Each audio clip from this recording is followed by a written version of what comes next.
In this video, I'll be walking you through how to enter property into Voyant. I'm going to start by clicking the plus button in the bottom right-hand corner and selecting the property tab. The first property I'm going to enter is going to be their main residence.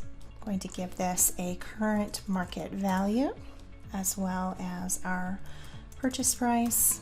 And we are going to go over to our linked debts and add in the mortgage. It is important to add in the mortgage as linked so that if you ever sell this property, the software will know to repay any remaining balance on the mortgage and it will also know to discontinue any mortgage payments for this property. So we're going to enter this in here.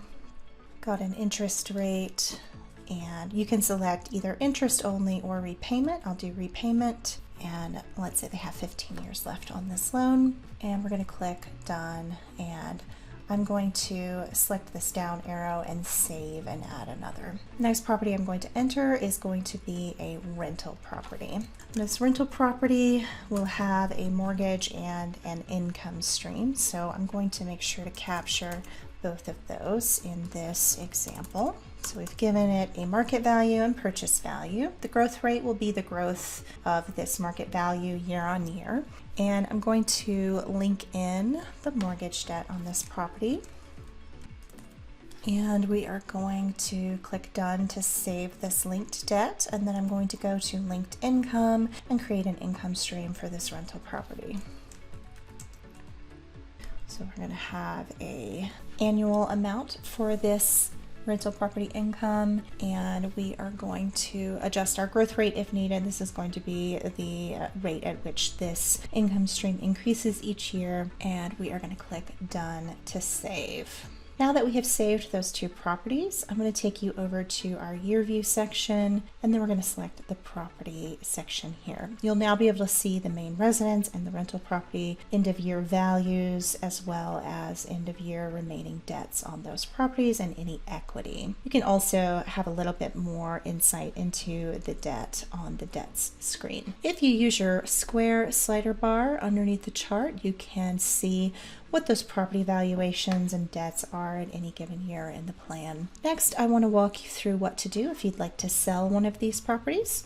So let's say in a few years, the clients want to sell their primary residence and downsize for retirement. Let's open up this primary residence and we're going to go to our timing screen. You'll see up here that we have a buy event and a sell event. The sell event by default is going to be mortality unless you tell the software to do something different.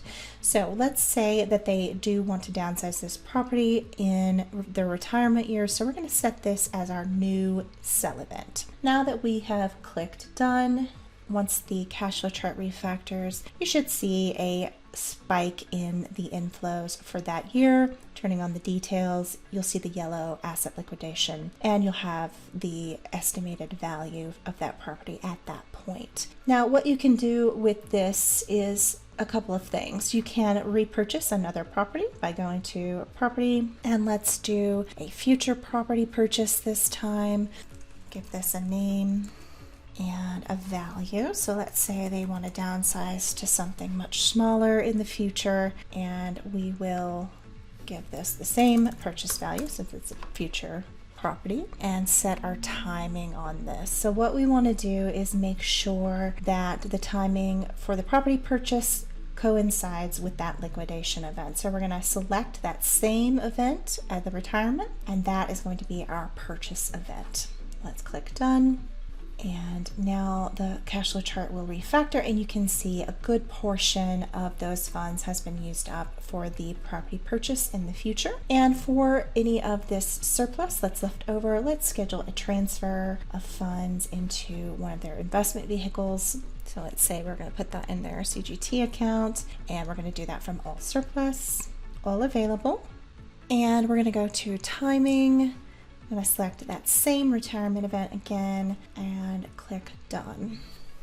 Now that we have done that, you can see the black total need line is over the top of the inflow there. And if we go to year view, scroll over to this year in the plan, you can see the asset liquidation occurring. If you go to the property tab, you'll be able to see the revenue from that main residence sale, as well as the future purchase price of the downsized home. And if you go to your investments tab, you'll be able to see that remainder being contributed into their CGT account. I hope that this was helpful. If you have any questions, please feel free to reach out to us by clicking the name of your client in the top right, request support, enter your question into the text box, and share client access. Thanks for listening.